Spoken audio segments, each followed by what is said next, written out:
প্রায় ১৫০০ বছর ধরে বুদ্ধির খেলা হিসেবেই পরিচিত দাবা। খ্রিস্টীয় ৭ শতক অর্থাৎ আজ থেকে ১৪০০ বছর আগে দাবা খেলা শুরু হয়। সে সময় এই খেলার নাম ছিল চতুরঙ্গ।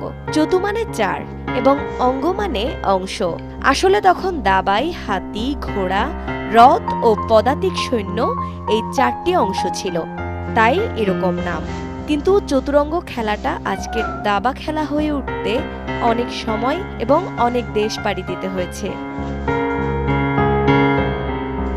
ভারতের সঙ্গে প্রাচীনকালে পারস্যের বাণিজ্যিক যোগাযোগ ছিল।